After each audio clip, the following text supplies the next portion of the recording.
किसी भी तरह से अगर आप मंत्रों का मनन करते हैं, यानी नमः शिवाय भी एक महामंत्र है, प्राण मंत्र है, उसका मनन करते हैं आप, तो उसके मनन करने से भी आपके मन में यही परिलक्षित होगा। अगर 3 सूत्र नहीं होगा आपके जीवन में, तब भी आप 3 सूत्र ही करिएगा, और 3 सूत्र होगा तब तो करिएगा ही करिएगा।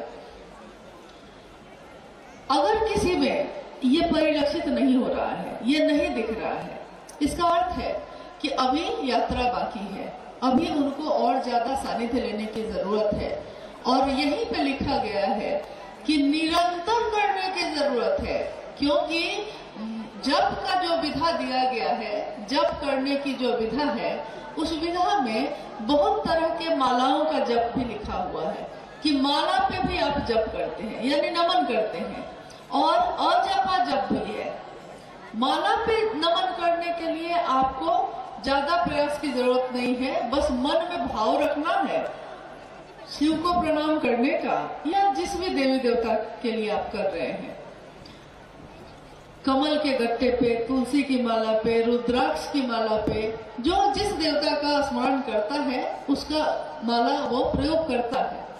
लेकिन शिव के शिष्य निरंतर अजपा जप को ही करने में ज्यादा विश्वास रखते हैं, क्योंकि अजपा जप विधि सर्वोत्तम विधि है और सांसों के साथ शुरू होती है, सांसों के साथ खत्म होती है, यानी हर सांस पे नमः शिवाय शुरू है अजपा जप में, जब तक कि शरीर की मौत ना हो जाए, जब तक कि शरीर से सांस लेना और जो छोड़ने का जो प्रक्रिया है वो खत्म ना हो जाए, तब तक ये चलता ही रहता है।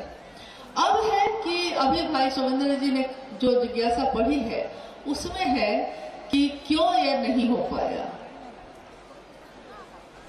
एक छोटी सी घटना है, आप लोग को सुनाते हैं, अगर ध्यान से सुनिएगा तो मुझको भी समझ में आया था, आपको भी समझ में आएगा कि हुआ क्या है।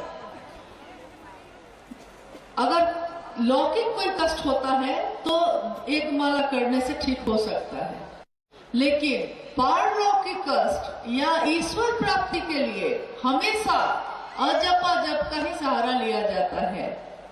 इसका अलग विज्ञान है। एक घटना मैंने पढ़ी, एक जगह पढ़ा था कि एक व्यक्ति पायलट बनना चाहता था। एक बच्चा पढ़ाई कर रहा था। पायलट यानी हवाई जहाज जो चलाता है उसके ड्राइवर को पायलट कहा जाता है, जो हवाई जहाज चलाता है वो पायलट है।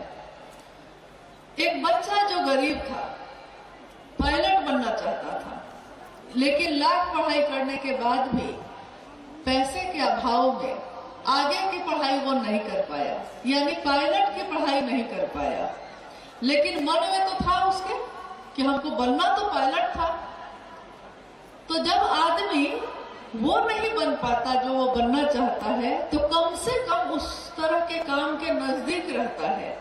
जैसे आपने देखा होगा कि कोई अगर डॉक्टरी का पढ़ाई कर रहा है, डॉक्टर नहीं हो पाया तो कम से कम कंपाउंडर जरूर हो जाएगा, वो भी नहीं हो पाएगा तो कम से कम दवा का दुकान खोल लेगा, मतलब कि उसको मेडिकल लाइन ही अच्छी लगती है। वैसे ही वो बच्चा जो था, जब पायलट नहीं बन पाया तो उसने बहुत प्रयास करके हवाई जहाज के मेंटेनेंस वाले विभाग में काम पकड़ लिया। हवाई जहाज में जो सफाई करते हैं जो लोग, जब हवाई जहाज उतरता है तो सफाई करते हैं, उसके बाद फिर दोबारा यात्रा आरंभ होती है, तो वो काम उसने पकड़ लिया।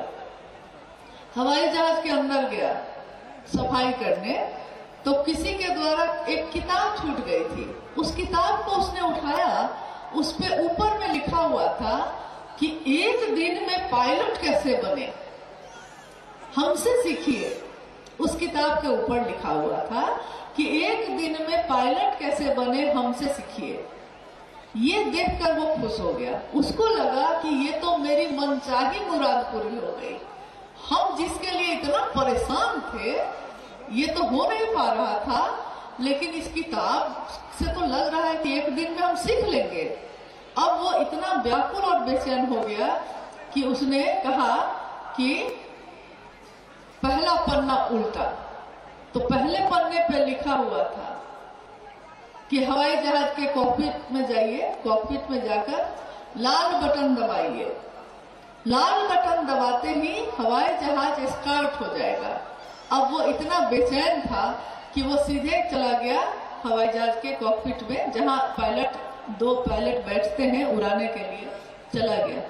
और एकदम हड़बड़ी में, सोचा ही नहीं उसने आगे कुछ, सबसे पहले लाल बटन दबाया। लाल बटन दबाया, हवाई जहाज स्टार्ट हो गया।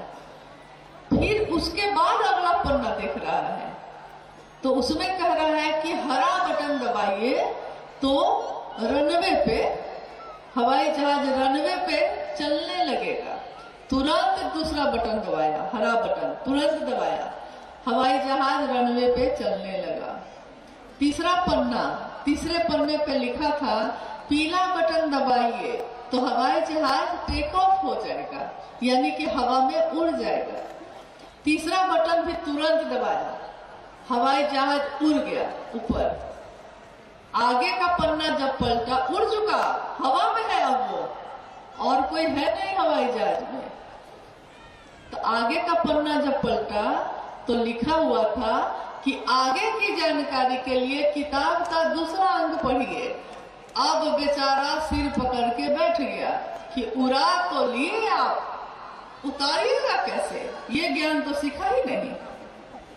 पहले पूरा समझ तो लेते तब ना हवाई जहाज उड़ाते। तो वही हो गया हमारे आपके साथ में। साहब ने कहा कि शिव को गुरु बनाओ। हम लोगों ने कहा क्या बात है, इतनी सुंदर बात है, इससे सुंदर बात क्या होगी, बना लिए। उन्होंने कहा कि 3 सूत्र है, करिए। लेकिन बार बार कहा कि ये तीनों सूत्र पाथे हैं, रास्ते में मंजिल है भगवान शिव स्वयं। पाथे है मतलब कि यहाँ से जो रास्ता तय करिएगा ना शिव तक, वहां तक पहुंचने के लिए ये रास्ते में सहारा देगा, पोषण देगा, जीवित रखेगा आपके मन को। तो तीनों वो हम सुने नहीं, ये बात तो उनकी सुने नहीं। हम सुने क्या? हाँ 3 सूत्र कर लो, हो गया मामला ठीक। एक दिन में शिव शिष्य कैसे बन सकते हैं? तो 3 सूत्र कर लिए।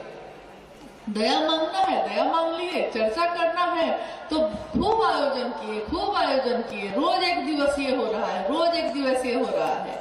चर्चा भी खूब हो गई। अब प्रणाम भी तो करना है, तो प्रणाम तो करते ही रहते हैं हम लोग। कोई गुजरा तो प्रणाम चचा, चाहे उसको चचा माने या ना माने, लेकिन गुजर रहा है तो प्रणाम कर दिए।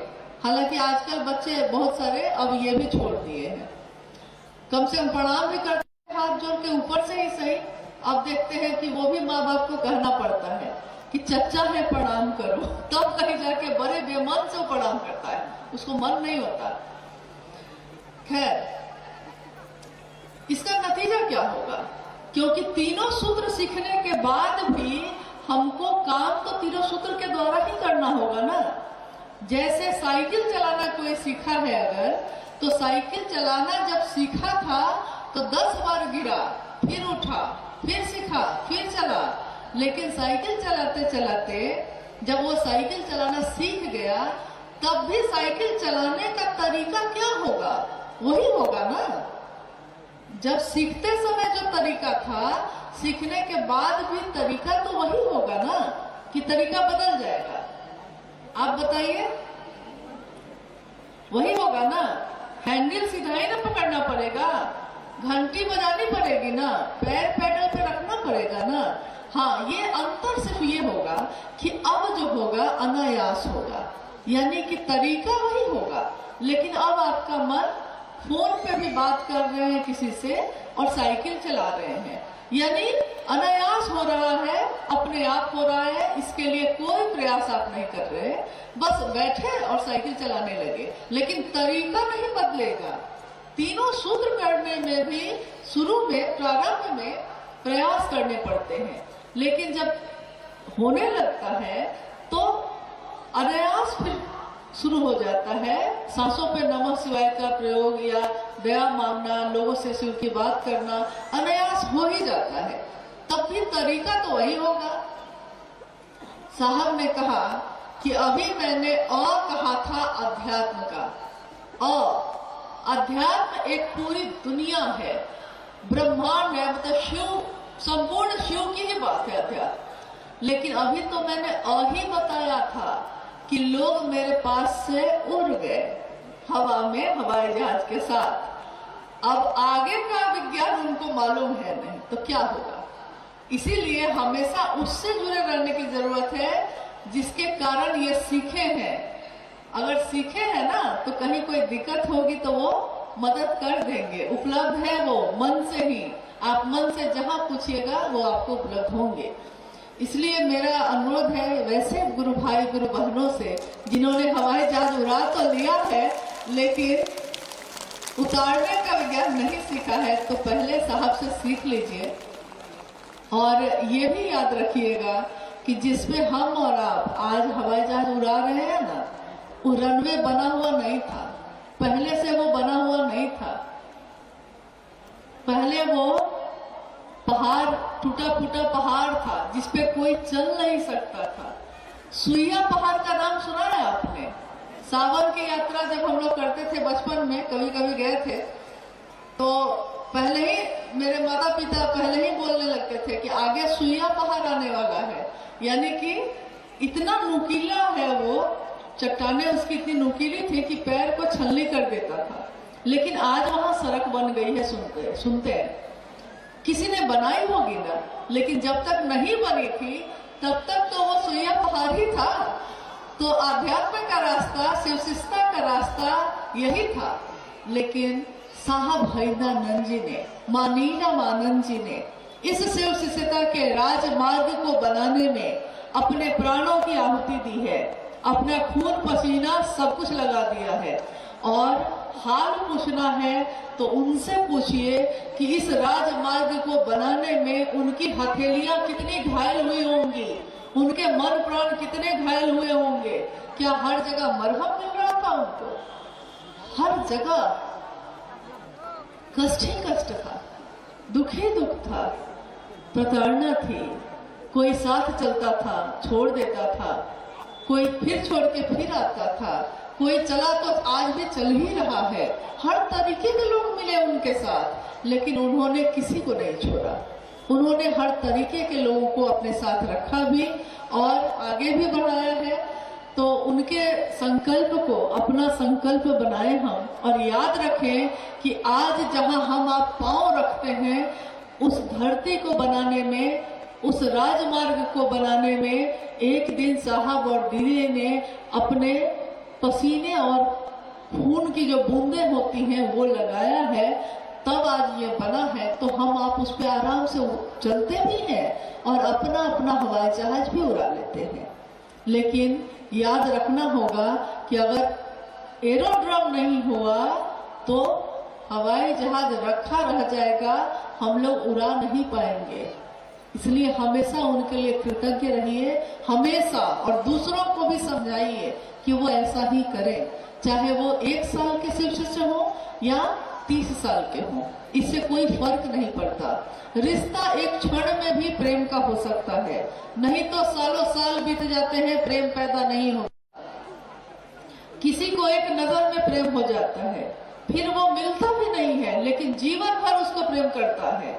और कोई 50 साल से शादी हो गई है, 50 साल से साथ है, शरीर में सबसे ज्यादा नजदीक है, बच्चे हो गए, नाती पोता हो गया, लेकिन न पति को पत्नी से प्रेम हो सका, न पत्नी को पति से प्रेम हो सका।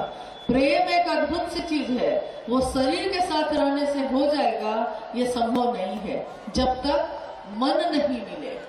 तो शिव से प्रेम भी तभी होगा जब मन मिलेगा।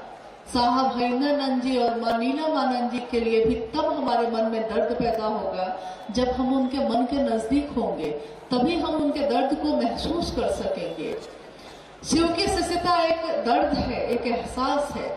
ये कहा था उन्होंने कि ये एक दर्द है, ये एक एहसास है। मैं जब कहता हूँ आओ चले शिव की ओर, तो ये आओ चले शिव की ओर चलने का आवाहन मेरी आवाज नहीं है, ये जन जन की आवाज है, ये प्रत्येक व्यक्ति की आवाज है कि आओ चलते हैं शिव की ओर। कहाँ फंसे हैं, कब तक ये करते रहेंगे? जीवन जा रहा है और हम दूसरों की तरफ देखने में ही मगन है कि दूसरा क्या कर रहा है। काल के मुंह में बैठा हुआ मेढक फतिंगे पकड़ने में मगन है और उसको लगता है कि हम कभी जाएंगे नहीं यहाँ से, हमारी कभी मौत नहीं होगी। कितना सामान चाहिए, कितने रिश्ते, कितना कुछ चाहिए हमको आपको, जितने में गुजारा हो जाए बस उतना महादेव की दया से मिल जाए, बाकी तो शिव की दया से जीवन कट ही जाता है।